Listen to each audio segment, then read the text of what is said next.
permit me here and now to promise as a good comrade and a fellow artist that I will not report any of this, whatever it is, to the police.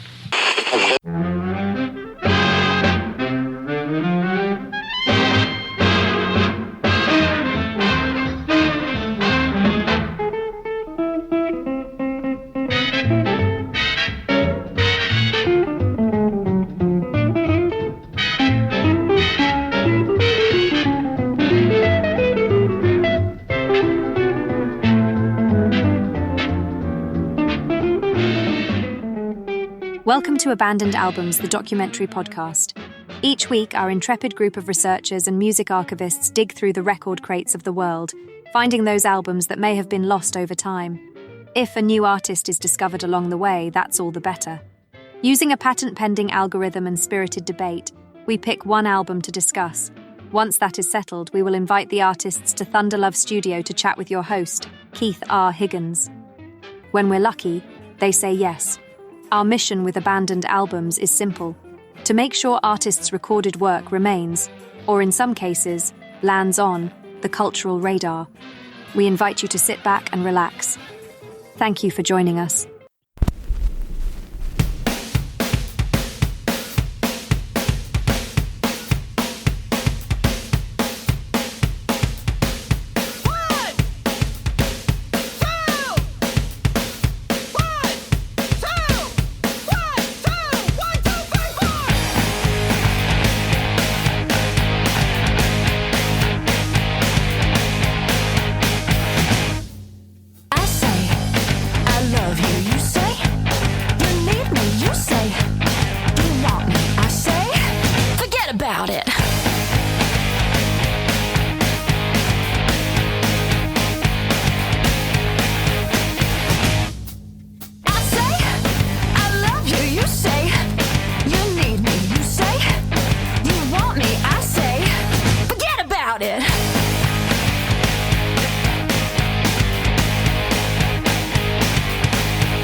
I love you, you say you need me, you say you want me, I say forget about it, I say I love you, you say you need me, you say you want me, Just sit right back and you'll hear a tale of the Long Island-based quartet Bad Mary, with a father on drums, his daughter on lead vocals, her husband on bass, and their former college professor on lead guitar.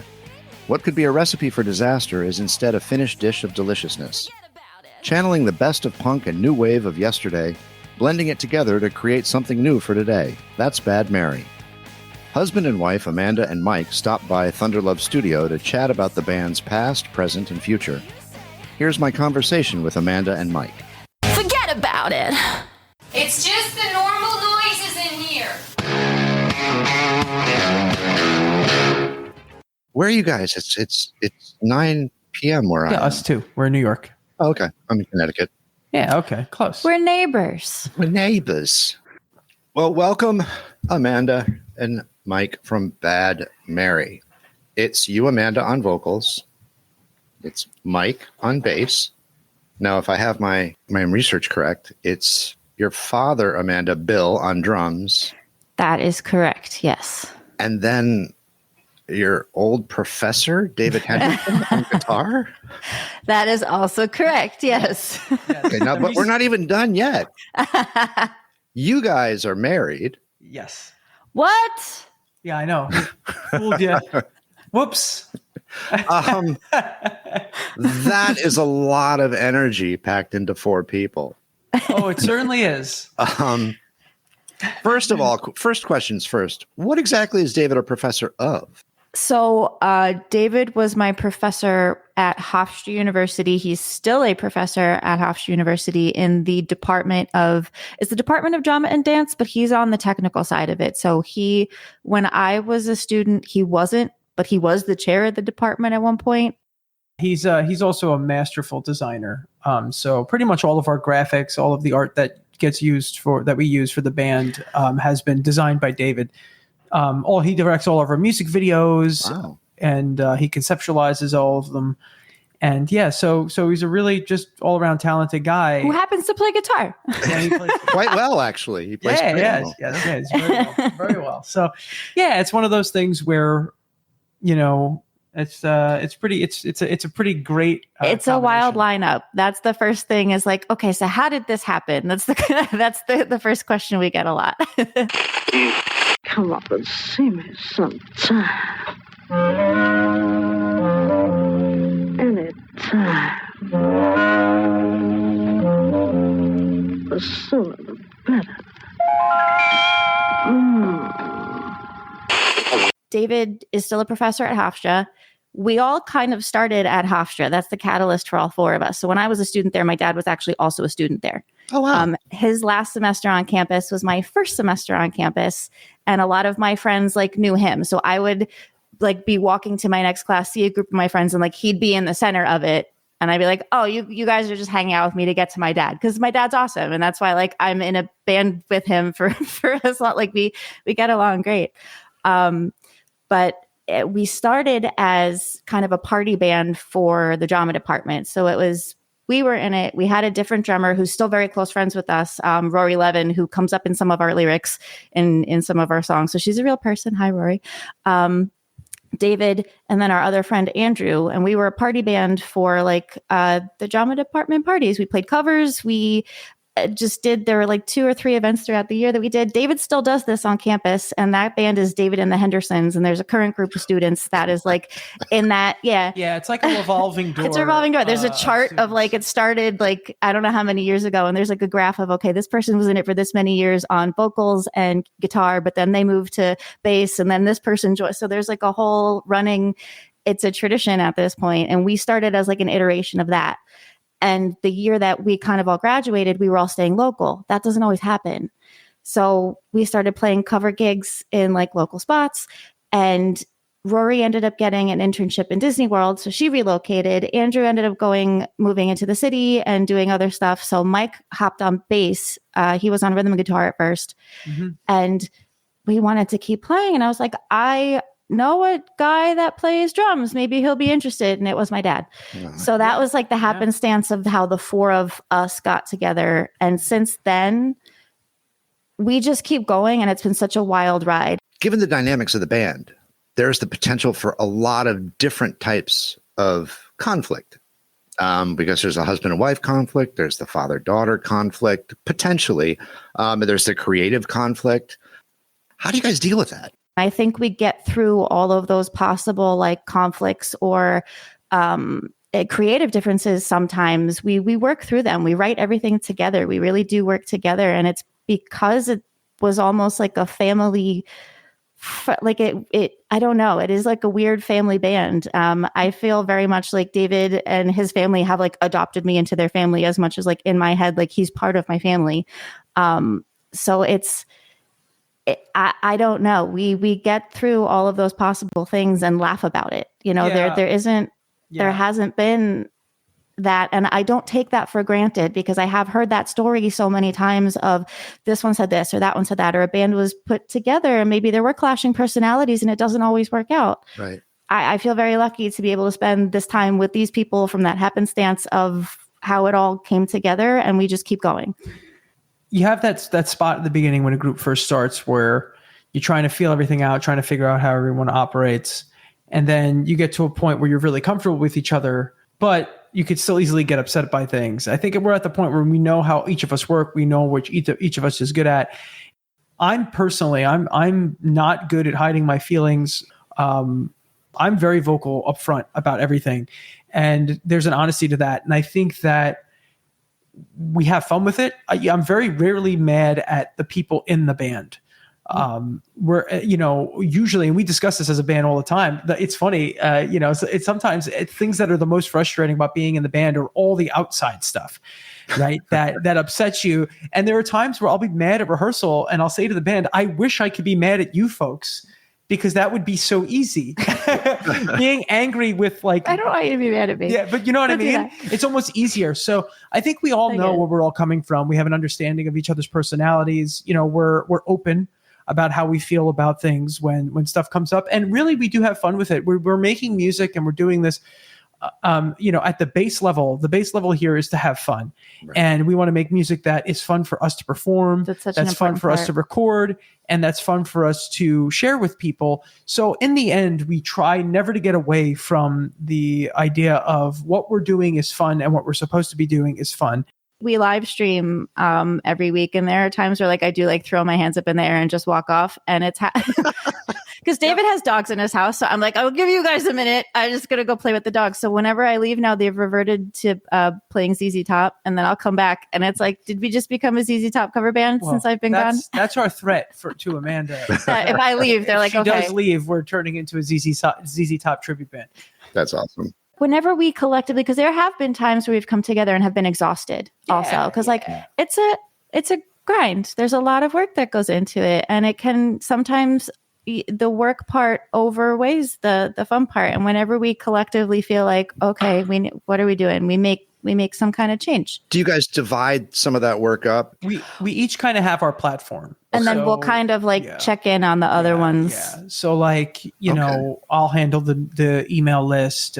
David will handle finding, working to find new followers, and he'll work on some of the artistic stuff. Instagram is usually me a lot. So if we're going live on Instagram or something, it's usually from my phone or my perspective. We do that, right? If we were playing a show, I'll usually pop on live or put it in the corner. So we don't always, it's fun. Yeah. It's been fun. And but that's me. So if you message us on Instagram, it's not always me, but it's usually me. Yeah. And that's kind of how we kind of operate, putting the we want with the camera in the corner of the stage, it's part of the whole bringing people into the fun, because not everyone that can see us lives close enough to come to the shows. It started as a shtick. Yeah. I want to say it started as a shtick during the Itch.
I didn't think anybody would really tune into or care about, and has turned into something really fun, and has kind of made me pull my Instagram filters or my walls down a little bit, because I have no idea what it looks like, and I just post it out, and it took a second to be okay with it, but I'm no, that's part of the fun too, is here's a little window in time, it's not edited, here you go. Yeah.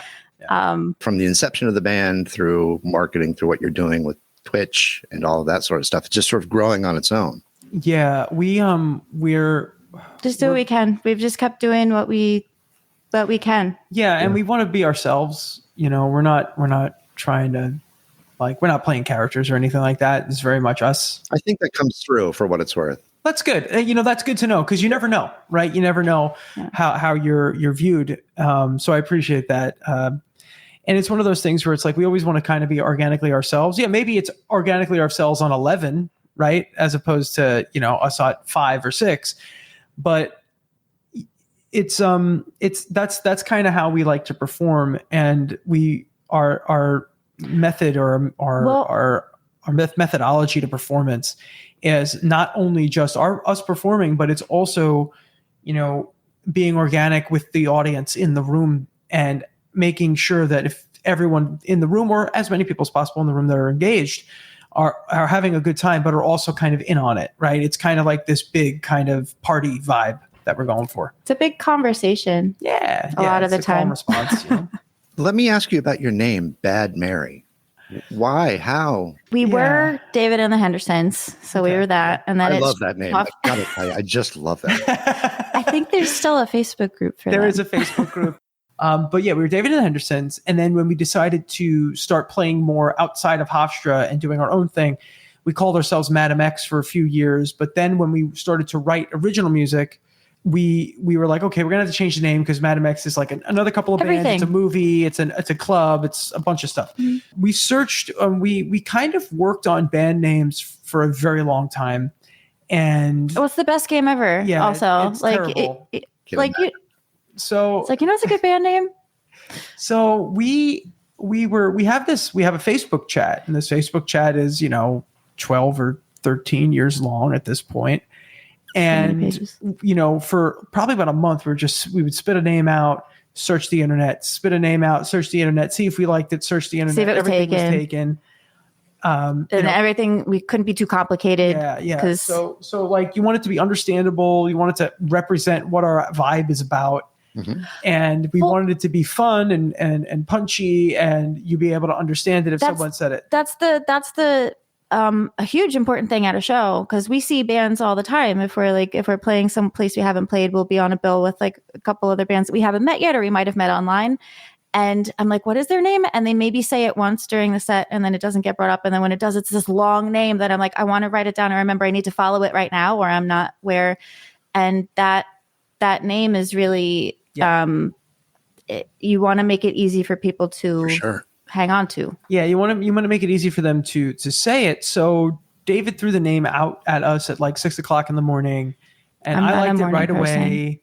And I was very grumpy when I'd woken Amanda up saying, I really think this is a good name. And she just, I think I was like working nights at that point too. And I was like, late. Wyatt, this is not a wake up time. Like half asleep.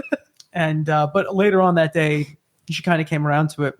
In a big way. I really did. In a big way. Obviously, it's been our name for like 11 years. But it's one of those things where, does it mean anything? No. It's just a couple words David mashed together. He drew the logos and all that stuff, and it all came out pretty good. There's become like a mythos, though. Like, how bad is Mary? And I'm always like, she's the worst. Oh my God, she's like, just blame everything. She's so bad. So bad. And then sometimes that's good though. Yeah. So depending on the situation, Mary, and then, she figures it out. Because of that, naturally, most people think Amanda's name is Mary. So we go there from there. It's all part of the whole thing. It starts a conversation, and it's kind of. At first I was like, no, that's not my name. That's the band. I'm like, I don't not respond to it, but I will be like, no, I'm not Mary. I'm Amanda. But if somebody says Mary, I'm not like, not immediately upset anymore. I'm just kind of like, thank you for listening. Cause like you knew that. Thank you for being here. Like, I'm not going to get mad at the wrong name. So no, it was kind of like this thing. And at the end of that Facebook chat, we finally came to it. We did everything we could. We trademarked it and all that stuff and started hitting the ground running. So. It's a great name. Thank you. It's easy to remember. It's not like some bands. I'm like, what the fuck is that? Yeah. There's a parentheses. Yeah. And I'll never. I do love a parentheses. Yeah. Now, in 2019, you delivered The Return of Space Girl, a 33-minute punk rock space opera with a movie. I'm going to come back to that because that was pretty fun.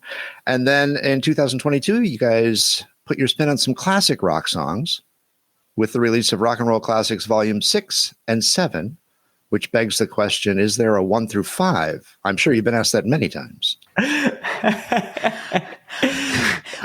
With that, we were kind of like, okay, where did we leave off? And we counted like our releases, and we're like, okay, we're at our Volume 6. So we're just going to start with that. I think it was just nonsense. Sadly, there is no 1 through 5, but that's the mystery of it. But there could. We could be releasing backwards. I don't. You never know. We could always go back in time. Back to the Future is my favorite movie. We could always go back in time. We could do that. And we did the cover records, the cover EPs, because COVID happened, and we had a couple of years off. Yeah, I know. We lost all that time, and we used the cover tunes as a way to kind of get back into the groove and being like, you know what. Let's just put out 2 cover EPs. We'll have fun with it. We hadn't recorded in so long. Yeah, we hadn't been in 3 years. Mike and I were doing live acoustic streams from here. Yeah. for like the whole entirety of it until they were kind of like being like, okay, you can get together if, or so we were got super careful. Times. Yeah, it was tough. So that was after Space Girl, which was this like huge project, I think, for us. It was going from that into 2020, which was kind of like okay, let's figure out a different reroute, do something else, keep the gears. Everybody was like treading water for a bit, and that was the first like, okay, let's tiptoe back to the studio and like crack the knuckles and get back to what we're used to doing. And that, I think, really turned the gears for supporting us for, like, with the original stuff that's like that. We needed that to get kind of like, and that's the first time we also recorded to a click track. Oh, okay. So that's something we started doing with that record. And it was so weird because we were riding this incredible wave in 2019 with the release of The Return of Space Girl. We had this really incredible local scene building up. We had just come back from Japan. We were in Japan in August of 2019. The record releases in November. We played these shows in November, December, and January. We were getting airplay at the time. Getting big, radio play and all that stuff. And then like we were supposed to have this big gig in March on March 13th. And then March 12th, it was like, guys, you can't do this anymore.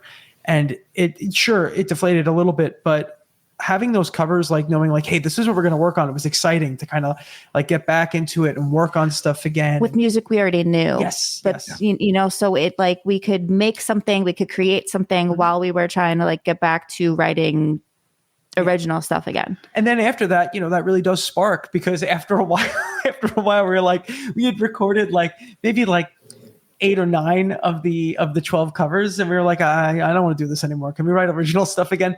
So that's. I never said I never want to do this. I was doing the Go-Go's. I'm just saying, we did sing the Go-Go songs. I understand. And then we started writing original stuff probably in 2022. I'm the one that's always said like, hey, we should cover this. Hey, this would be a fun cover. It's fun. Now, how did you come up with "Don't You Want Me," which is one of my favorite songs of all time? I think it's just a wonderful song.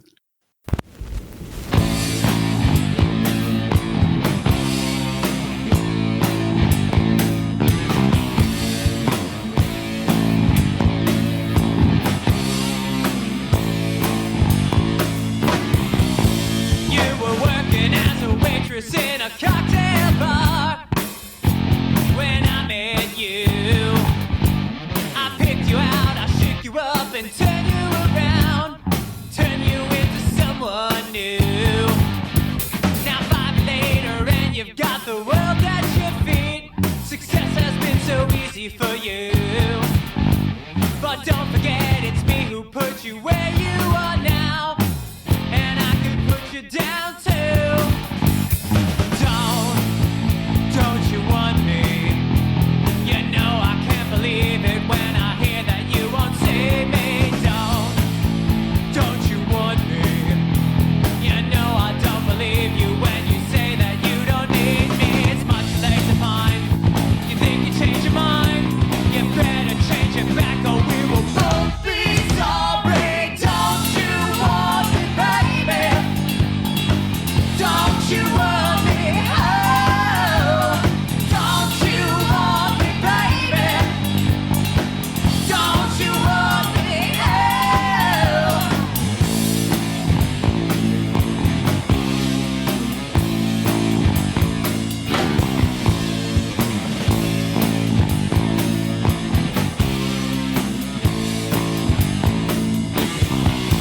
I was working as a waitress in a cocktail bar. That much is true. But even then I knew I'd find a much better place, either with or without you. The fight is that we've had have been such good times. I still love you, but now it's time for me to... We used to do "Don't You Want Me" when we were a cover band.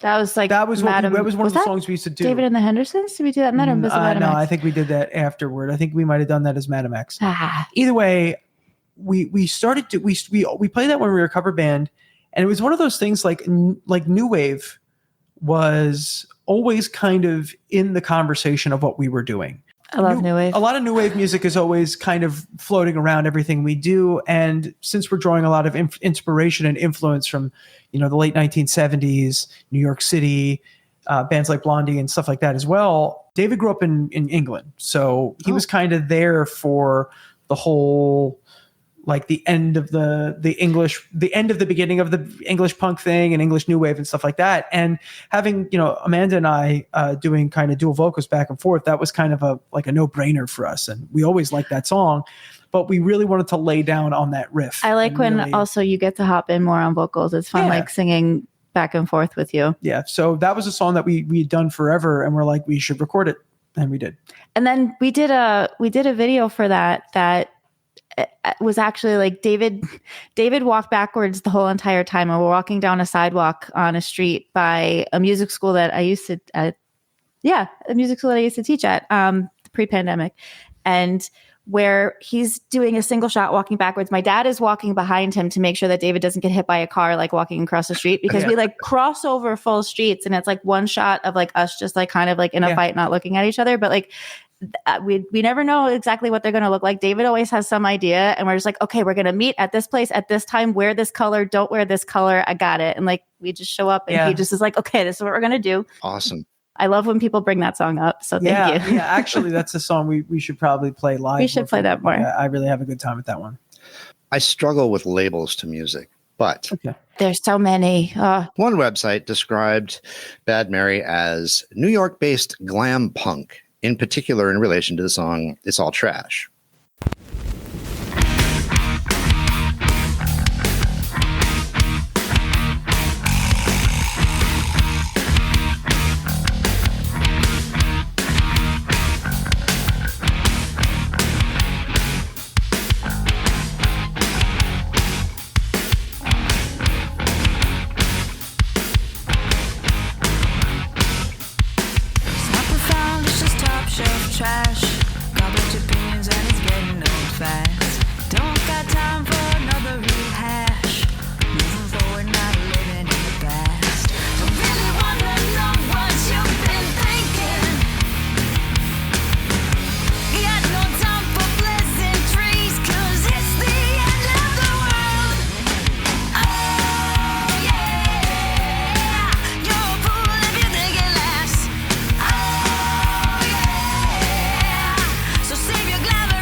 How would you guys describe your music to someone who's never heard it before? That's such a good question. I'm serious. That's good, because it's my initial image, because you said it's all trash, is just like, it's kind of like a trash bag covered in glitter, like being thrown through the air, followed by a rainbow, but also wearing Doc Martens. Like, I don't really know how to explain. That's not bad. I like the Doc Marten touch. Yeah. You always got to get some boots. People ask us like, what's your style? What's your type of music? And it's hard. Yeah. A lot of times it's like, I think we're definitely classic punk influenced for sure. There's definitely a classic punk rock energy to it. Classic Lower East Side, New York City kind of energy to it. It's melodic. It's, but also at the same time, it's fun and it's danceable, and it's, I think the glam comes in with kind of like the style. There's a lot of glitter and stuff we wear. David has a big pink fuzzy strap. Yep. Okay. I really like those kind of also like glam New York bands like Kiss, and like when we were recording It's All Trash, the vocals part to it, we were watching Peacemaker. Yeah. And that theme song, The Wigwam, and I was like, I love that vocal effect where it's just like layered and it feels huge, and I was like, I want to do something like that. But that's what I had in my head of like that. They were listening to a lot of that. And I think in general, we're playing, fast and loud rock and roll music. It's punchy, it's cheeky. Our lyrics are sort of sarcastic and sort of bratty. And it's kind of got that kind of energy to it. It's kind of like this, we've been described as. It's still melodic. Yeah. But at the same time, it's like. We've been described as a lot of things by a lot of different people. And depending on the show we're on, also, it like, because sometimes we'll get, especially when we were first starting out, we would get put on a bill with like super hardcore bands, and then sometimes that would change the songs that we chose, because we do have songs that like tend to go harder. But then that crowd would be like, oh, you remind me of like this group. And then we would get put on something that was more like, oh, this is like a ska show. So we'd play maybe a different set, and we would get a totally different feedback from that. But they're still our songs. And when we play them together, they fit together. So it's a Venn diagram. And I think that's kind of all music these days, is like everything, there's so much out. So it's a soup, and it's impossible not to be like, oh, I like that bit from that one song from maybe a classical like movie score that you've heard. And it's a just underlying thing that you're now listening to, like, oh, I like that K-pop tune over there, but you're a rock band. And like you can pull from or get influenced by anything. And that's allowed for so much genre bending that it's hard to, it is a hard and loaded question, but you have to come up with an answer, and you have to figure out something of what you are to explain to people. I hear the echoes of anarchy, that's inherently punk, along with that new wave sort of ironic detachment. I love that. I love that. That's my eggheady sort of interpretation. I like think that really, so much. Really cool. No, I think that's a really good way to go about it, and a really good way to say it, because yes, can you write that exact sentence down? Can you email that to me? So I will. The other thing with that too, it's one of those things where, you know, we're all bringing different influences in. You know, I grew up listening to 90s punk rock, and because I grew up listening to 90s punk rock, I listened to a lot of 70s punk rock. Because I would read a magazine, or, you know, get lucky enough to catch a show on whatever music station that was actually playing music at the time. And you would see interviews with the bands, and they would talk about their favorite stuff and go back to the record store and listen to that. And that's where the core of my rock and roll influence comes from. I also love 80s heavy metal. You know, I'm a big Iron Maiden fan. I'm a big Judas Priest fan. I like early Metallica.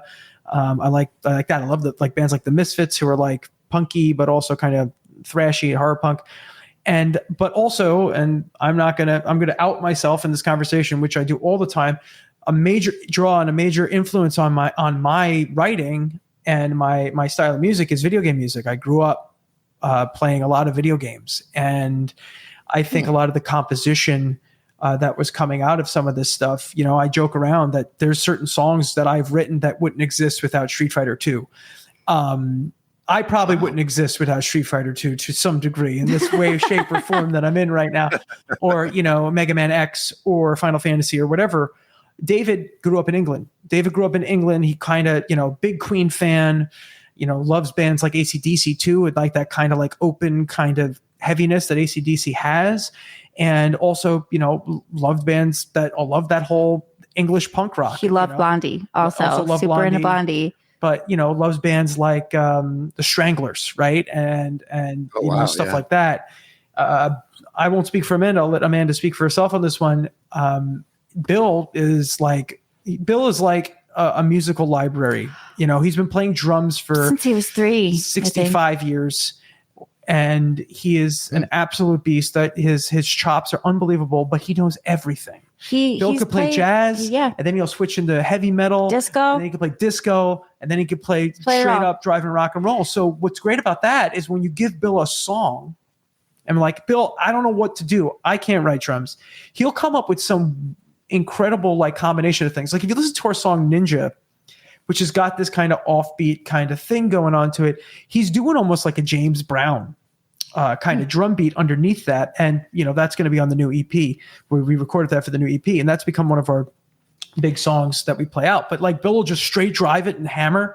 And then sometimes he does some weird off-tempo, off-time stuff that's just like fits perfectly. So I think also part of our style and genre and sound, I think it is that multi-generational thing. But Amanda too has. Yeah. Well, I was going to say, like, I grew up with my dad. You know, he was there. A lot of people don't. Yeah, you know? Yeah, no, totally. And we we shared, like my dad's our drummer. He's been a drummer since he was 3. His mother, my grandmother, was a big band singer. His sister was a professional oboe player. She taught oboe her whole life. She was in the Maryland Symphony. She was a There's not much else you can do as a professional oboe player except she was and then she was in the Maryland Symphony, and she was in she went to Juilliard. She was in the Navy band also as a civilian.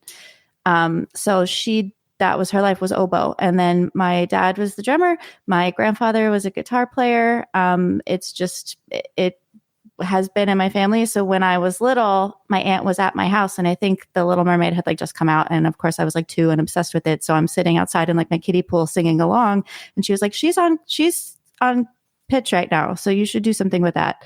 So from when I was little, like my dad fostered music like immediately. And I grew up listening to a lot of what he listened to, not necessarily what was on the radio. If Blair Goodman, if you ever hear this, thank you for opening me up to any of the modern music that was coming out, because like Blink-182, Green Day, like all that in like 94, I know all of that because of you. Thank you, Blair. At home, we were listening to like Cream and like The Who and a lot of the Beatles and like a lot of like classic rock stuff. But he was always open to what I would bring home as I got older. But where we started working together was in musical theater. So that's my version of Mike's video games, is musical theater.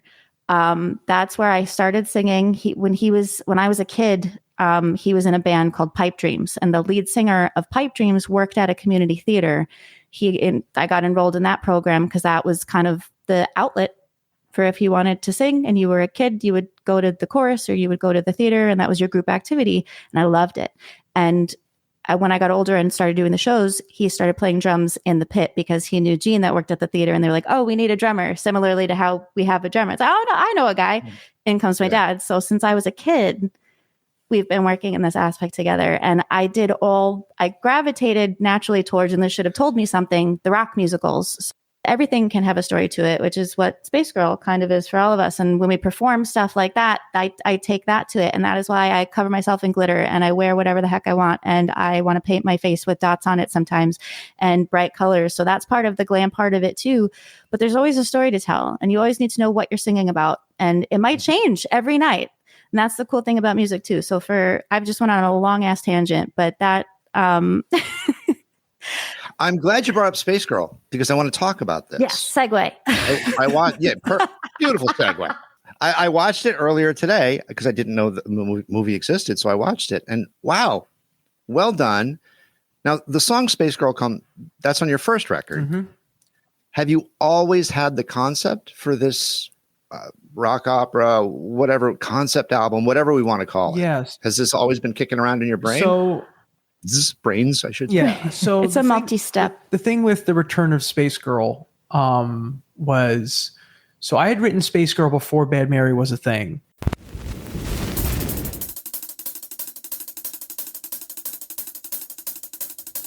Hello, Earth, can you hear me? You won't believe what I've seen out in the farthest reach of space. My eyes have seen creation, my ears witness destruction, my skin has touched alien race. The people hold, they don't know, they won't believe my story. You gotta tell them what I see. I'm just a space girl, rocking packs and lasers for eyeballs out here in space. It gets cold and terribly lonely when I come back. People need to see and believe me, but you won't tell them.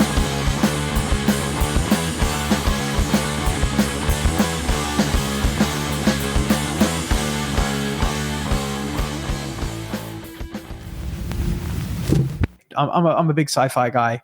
I like science fiction a lot. I like anime a lot. So it was one of those things where, that kind of comes through, I think, a little bit in some of my songwriting. And Lucky for us, we all like it too. So. Yeah, it's good. Well, we'll spend 20 minutes in band practice talking about Dune.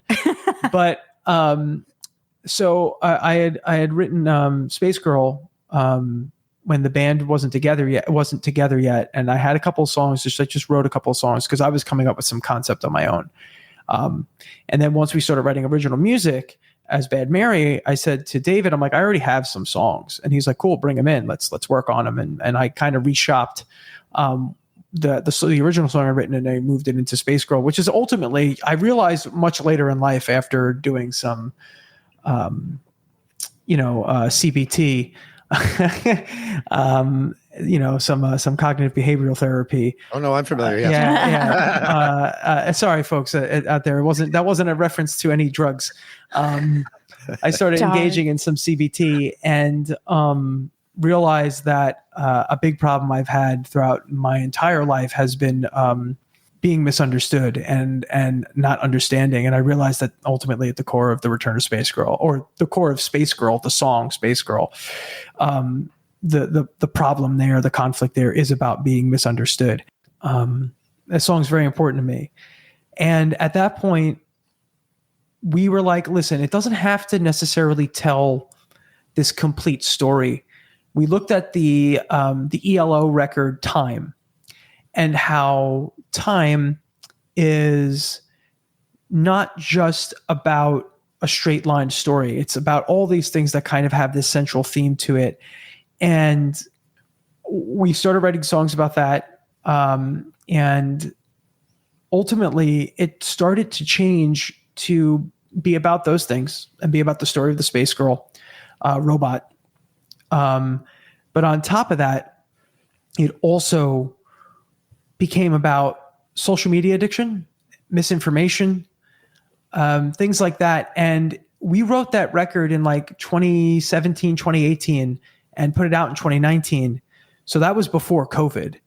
Mm-hmm. So I feel like because of what we all have gone through over the last 4 years as a global collective, I think to us that record, it holds even more weight now. You're leaving out the part also before COVID, like it's about social media addiction and the space robot, but also like the end of the world as we know it. Yeah. Like that's a huge part to leave out before like, oh, this happened before COVID. So coming out of that, even for us, I feel like the album has a different weight to it than if we were to have like, okay, we're back from Japan and now we're just going through the next year and boop, we've got this going and our next tour is getting planned and it all went full steam ahead as planned, as normal. No, the world kind of stopped after this. Kind of imploded. Yeah, it did. Yeah. It did a little bit. And I will say, to answer your question, was the idea always kicking around? Well, that song, the Space Girl song's been around for a long time. Right. The idea of the concept album was kind of sparked at that point, to where we took the idea of what Space Girl was doing and kind of stretched it out and had other concepts that flew in and worked along with the whole thing. We actually re-recorded Space Girl for that album. I think it's the credits on the movie. I think it's the credits. Like version. The song in the album didn't fit with because I'll get to the movie. I love the movie's a crazy that's a crazy story. But because also like similar to Tommy, I think like the movie is slightly different than the album is slightly different than the stage show, but they're all technically telling the same story, but the medium changes. This doesn't make sense visually, so Space Girl's now at the end, not in the middle. And David conceptualized the movie and did all the animation. So that we did not know about that. We did not know about the movie right away. And he was doing it. So this is what he always makes music videos. The majority of our videos that are published were made by David. So one night, like we always do, Tuesdays, we go to David's house, studio's in the basement, we're about to stream. He goes, okay, guys, I want to show you something this week before we go live. So try to get here a little early. Okay, great. We go downstairs and he hits play on the opening of the album. So he has animated and we're like, oh, this is awesome. So we see the opening, the first song. The first song ends. And then it goes into the second song and the video is still going. And we kind of all stopped and we were like, David, what are you doing? He goes, I'm going to do the whole thing. Wow. Yeah. So that was his goal, was to do the whole record. And it was his sabbatical project because David's a professor. So on his sabbatical, the goal of the sabbatical is to learn and to expand your knowledge base. And what he learned how to do over sabbatical that year was to animate, was to do 3D animation, which he now uses at the university for projections and set pieces and animations on the set, and he's already telling me about stuff that like has expanded from where he was when he first started using that for stage, and the stuff they're working on right now is really, really cool. But yeah, so that was a sabbatical project for him to learn and teach himself 3D animation, or using Animator or whatever programs. I forget the programs, but After Effects and all that stuff. He did a lot in Procreate. Yeah, Procreate and Photoshop and After Effects and all those programs. So yeah, and we're really happy about that. That movie was we're really proud of it. I mean, it should be. Thank you, and it's bananas. It is bananas. I think I saw an Ex Machina poster in one scene. Oh, I think so. Yeah, I think he did. He threw up some old movie posters, and I think I love that. Is it Venetia Fair or? Yeah. So there's a song. Is Venetia Fair? Or iRobot. No, it's iRobot. Because I think it's in the garage. It's in the garage. That's it. Yeah, it's in the garage. So the girl working on the robot, building the robot, as time goes on, as she's been working on this robot her whole life, the sci-fi movie posters in the garage change to kind of tell you what year it's in. So it'll start with like Star Wars, and it'll move on to something else, and then at the end it's Ex Machina, because that's like towards the end. So it's modern. I saw her age, so I was like, all right with that, and then I saw Ex Machina. I'm like, oh, okay. I'll have to go back and visit that. Yeah. That got submitted to a bunch. I still haven't seen all the Easter eggs. Yeah, there's a lot. There's a lot. Yeah, you got to sit down and watch it. You got to look it out. You got to pick them out. You got to do that. The Leonardo DiCaprio point. I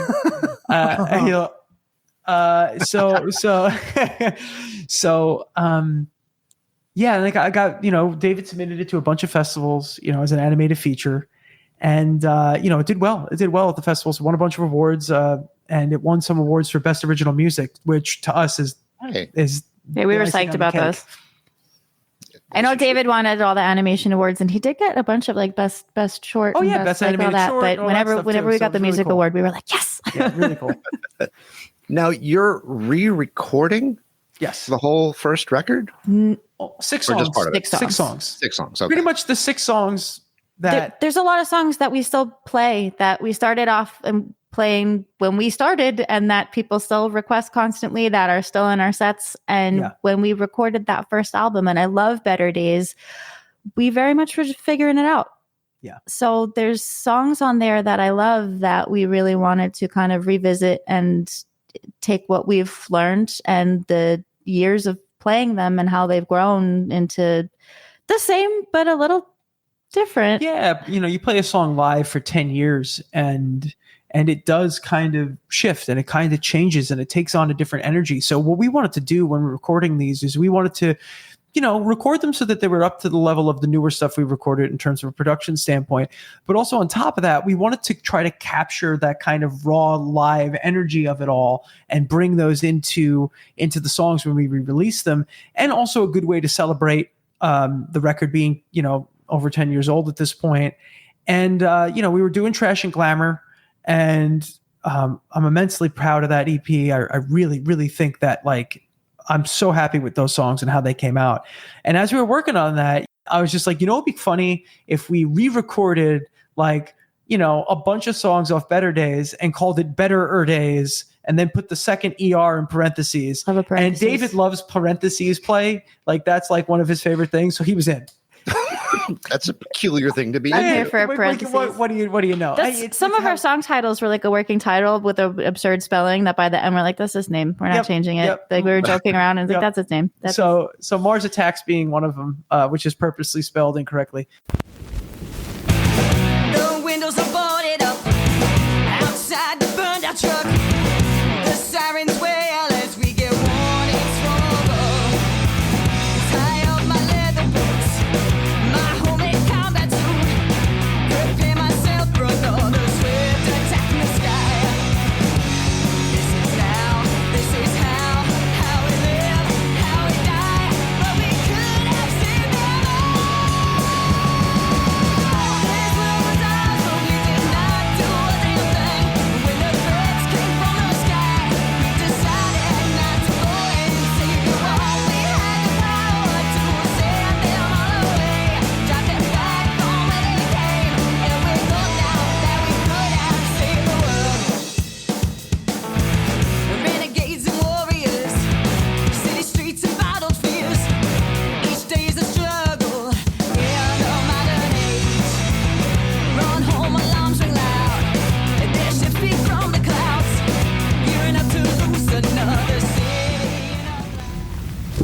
Going into the studio on something like this is fun, and it takes that overthinking, I think, away from me.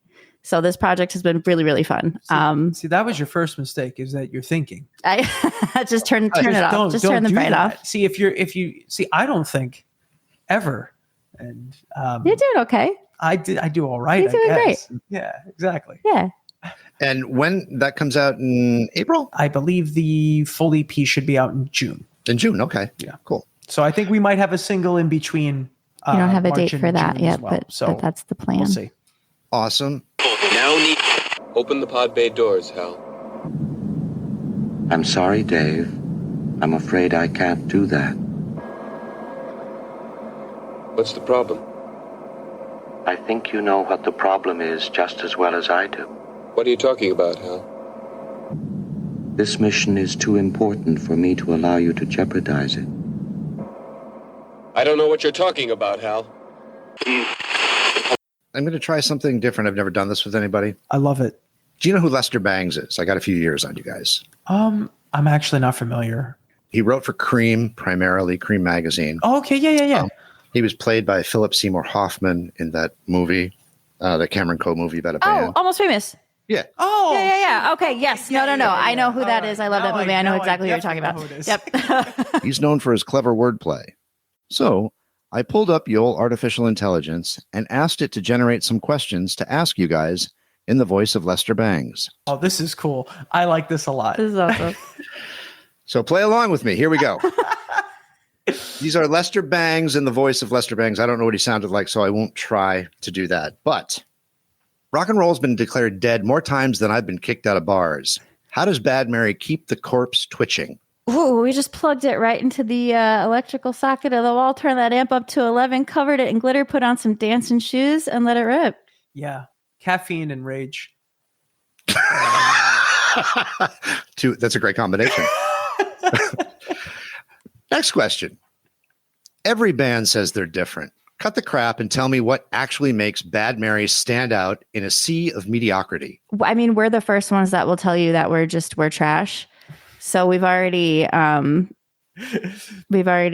I think part of it too is that, what helps us stand out is one, that family dynamic. I think the wild road show of it all. The packing up the station wagon and going and touring is kind of the vibe. That kind of vibe travels with us everywhere. But also, I think too, what makes ours musically different is I think what we're doing is we're playing fairly simple songs. Songs that we really like to play and really like to perform. They're loud, they're fast, they're aggressive, they're cheeky, they're bratty. But at the same time, we do a lot of really, I don't want to say it's unique because I'm not sure if it's unique, but the vocal work is I think is something that for us is unique because a lot of folks say this, and this is not me quoting myself. This is bands that people will say it's at clubs and stuff like that. They're like, a lot of bands make music like, in the style or whatever, similar to us. He goes, but very few of them have dual vocal lines almost on every song. So I think that's also part of it. And I think the fact that Amanda and I are married makes it click so much easier. And it just feels so natural. Like we know where the voices need to sit. And I think that also separates us as well. I also sing the low part sometimes and people are like, wait, who's on what line? You're singing that. I usually take the higher harmony for sure. Wow. I think also if people look at us and don't know our makeup, like I've seen okay, how did this happen? Like if they don't know we're married and my dad's my dad and David is my professor and we're all dressed different, wacky, carrying a bunch of different things and we walk in, it's like, who is this group? It's that whole time machine thing.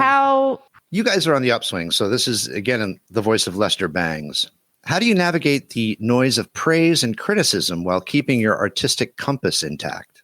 Don't read the comments too seriously. We did. When we first started and we're managing our social media ourselves, which we are, like you get us. Mm-hmm. So some people would message, and this was before I think people knew like, oh, there can be trolls and there can be bots and there can be, anybody saying anything out there. So at first it was like you get kind of sensitive of people being like, you're trash, this is all garbage, you can't sing. And it's like, well, you're a robot, and you also I look at what you're liking and I don't like any of it. So like why does that matter to me? Right. So after a while of kind of like developing a skin and not really caring about that as much, I love this moment in time. We were running an ad, I think, on a video on Instagram or something. And I woke up that morning and saw in real time an argument happen between two accounts that I don't know on different sides of the world, arguing over whether or not like our video was good. And that took me out of it a little bit to be like, just make what you're going to make. There's going to be people that don't like it, and there's going to be people that love it. And if you like it, don't get a big head. Just like what you do and keep doing that. Yeah. Stay humble. You know? Stay home. People are always going to talk shit. There's just no way to prevent it. So yeah, just do what you do. Yeah. We will withdraw the Lester Bang questions now. I'm going to ask. That was fun. Yeah, I like that. That was cool. I did it with Robert Christgau too. And if you know Robert Christgau, he's like fancy pants. Yes, and he shows it. Read one review of his, but don't do it without access to a dictionary. Have you guys noticed anything interesting or unexpected in ways that your music has impacted your listeners? For me personally, you never know who's hearing your music, and you never know how they're perceiving it or how it's connecting with them.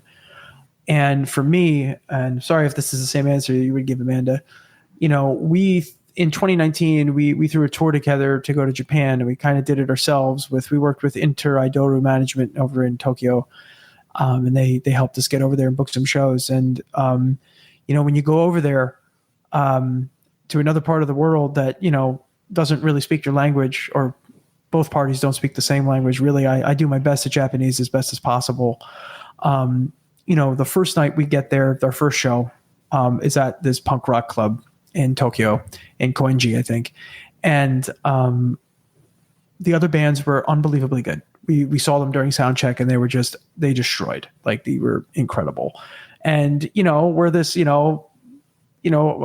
punky pop, punky punchy band from New York, and we're like, oh, we're gonna get eaten alive.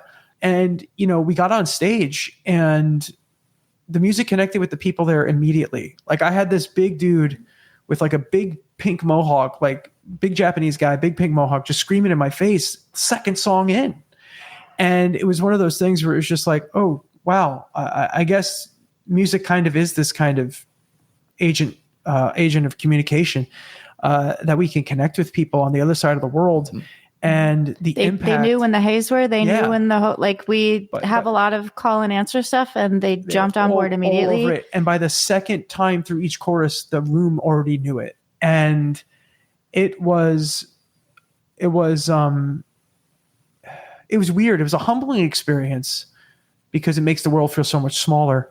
But at the same time, it was like, it was reassuring that like, oh, we're okay. I guess we're doing something right. And that first show in Japan at a place called 20,000 Volts is probably for me one of the most memorable, important shows of my life, because it was a show that made us understand that we have this incredible tool that we can communicate with people through all over the world. Yeah. That's for me. That's my thing. And it was a lot of fun too. And the bands were so good. It was so good. Yeah. I would 100% agree. Like, going there and not knowing what we were going to experience, what we were going to see, where we were going to go. Like, we got a little bit of information, but we don't know the size of the places really. We don't know who's it. And it was such a life-changing experience, honestly, not just changing how, I don't know. It was just, it's such a wild experience that's changed how I view every other show, really, and every other new experience with a new person, because that was the most out of my ordinary realm that I've ever had up to that point, and it was amazing. So it's opened this new, like, hey, just step into anything and just look at it with the best thing that could happen, and it really could. And I will say, like, that was a moment for me. And also, like, with the Return of Space Girl album release show. Yeah, the album release show for that was awesome. That was like a home version of that, where we had the album released for like a week, and we were like, okay, we're playing at our local like home, which is Mr. Beery's. It's a place on Long Island that supports original music that's been there for like 30 years. It's family run. It's multi-generational. We love it. And we did our first album release there. The album was out for a week and the crowd was packed and people already knew it. Yeah, they knew people already knew the album. Mm-hmm. So that was also like moments like that. And to go back to a previous point too, never give me a big head. Mm-hmm. And I feel like it's very easy for that too, to be like, oh, we're great. This is great. Look how great we are. I take pride in it. I'm happy that's how people reacted to it, but I am equally and will always be in awe of the crowd. Yeah. You know, we're doing what we're going to do. We're having fun. We're hoping that you guys like it. We're hoping that it transcends something and then relates to whatever you're going through, whatever you need to hear at the time, whatever it is. I think that like we could get to a point where, knock on wood and fingers crossed and wildest dreams, we're in Madison Square Garden one day. I will be on that stage. If that ever, you know, that's a pipe dream that every musician in New York at least has. But I don't think I could ever come at that from a place of we're so great. I think I would just be standing there looking at the crowd and being in awe of them. That's something that tour taught me. That's something that show taught me, was just like, I am there for the people in that room. And that energy for me is everything. It's humbling. It's full of growth. It's wild. And that's what music can do. Music is a little bit like love. Well, it's a lot like love in that it transcends language barriers, emotional barriers. I mean, it just transcends everything when it's right. Yeah. So, yeah. Good on you. Also, I'm not sure if the hat's a giveaway, but I am a Diet Coke enthusiast. Oh, no, I'm a huge Diet Coke. I'm not sure if that's a hobby. Kind of. It can be. It can be. There's been I don't know if you're encountering the same thing. There's a run on Diet Coke. It's hard. It's not hard to get, but there are some places I go to and they're just like completely out of it. I'm like, how are you out of Diet Coke? It's the single most important beverage in the world. Last question for you guys. If you had one abandoned album to name by an artist, what might that be? Not together individually, but, you know, an album that you think people might not know about, should know about, people forgot about. Oh, okay. Ooh. Oh, that's really cool. I'm a big fan of the band Rancid. Okay. One of my favorite bands. And they put out an album in 1998 called Life Won't Wait. And I love that record. Okay. And I don't know if it's a forgotten album, but or abandoned. It's got a heavy influence from ska and reggae, and obviously, you know, Rancid's brand of whatever punk is. And I really love that record. And I listen to it like start to finish a few times a year. And it's one of my favorites. That qualifies. Absolutely. Oh, cool. Amanda? Very cool. What about you, Amanda? There are no rules. So, yeah, because I don't know if mine is necessarily an abandoned album, because it does have some like big hits off of it, but it is an album for myself that I often forget. And I feel like when questions like this get brought up, like I remember and I go back and I listen to it because it's important to me. And I bring it up kind of a bit, but the Goo Goo Dolls' Dizzy Up the Girl was the first album I ever bought for myself. I remember buying it thinking that it meant something like really dirty and being afraid to like tell the clerk at Tower Records, like, I'm looking for this album. It's called Dizzy Up. And they were like, we got you. I was, you know. I have blown past my time with you guys. I thank you for sticking around and playing the game. All good. I wish you both much success going forward. You too, man. Thank you. And I hope you make it up to Connecticut. I know it's actually it's in the works. So good. Yeah, we might be, nothing's solidified yet, but we will be in Boston on July 24th. So there might be a show in New Haven on July 25th. So I hope so. We're working on it. It's right along the corridor. Yeah, you know, exactly. If you're going between Boston, if you got one in New York. That's the whole plan. It's the Boston, Connecticut, New York. So, well, again, Amanda, Mike, thank you so much. Thanks, Keith. And I look forward to seeing you guys soon. Yeah. Right. We'll Same keep in here. touch. This was really fun. This is a really good interview. So we really like it. Thank you. I'm glad. I love talking with you guys. You make it easy. Well, thanks. And that's my favorite color green behind you there. So kudos on the decor. Well, thanks. Thank you. Many thanks to Amanda and Mike for stopping by Thunder Love Studio to chat. Also, big thanks to Dana Gordon at Indie Music Media Public Relations. Be on the lookout for Bad Mary's new release in June and keep an eye on their tour dates. You can stream Bad Mary everywhere. This episode of Abandoned Albums was written and produced by Keith R. Higgins. The show was recorded at Thunder Love Studio, where it was engineered by Daphne Morris, with help from Penetration. Abandoned Albums was edited by Vic Titball. Our theme song is Solo Flight by Charlie Christian. In the opening of the show, the songs you heard were The Ballad of Peter Pumpkinhead by XTC, Never Say Never by Romeo Void, and The Walls Came Down by The Call. You can stream all of those artists wherever you stream your favorite music. Original music by Mike Pellegrino. The songs you heard during this podcast were Forget About It, The Itch, a cover of the Human League's Don't You Want Me, It's All Trash, Space Girl, and lastly, Mars Attacks. You can stream the entire Bad Mary catalog wherever you stream your favorite music. We've included links in the show notes. Please remember to support independent artists. If you like what you've heard, please remember to subscribe and leave us a rating. It helps other people find the podcast. Thanks for listening. Grazie. Bailey Leaf, Rob Janicki, Mike Pellegrino, Therina Bella, Eric Beatner, S.W. Loudon, Ronnie Barnett, Michael Janicki, Peyton Janicki, and our executive producer, This is Thunder Love. Abandoned Albums receives funding from Damon Pharmaceuticals, the makers of Ben Affleck. Ben Affleck is the only chewable tablet made to combat stomach unease associated with mediocrity. Taken daily, Ben Affleck can help combat explosive gastrointestinal shame. You can find a multitude of flavors in the incontinence section of your local pharmacy. Ben Affleck, save yourself the embarrassment. The side effects include dry mouth, headache, anal leakage, muscle soreness, bad decisions, gender confusion, constipation, evil spirit possession, and banality. Use only as directed.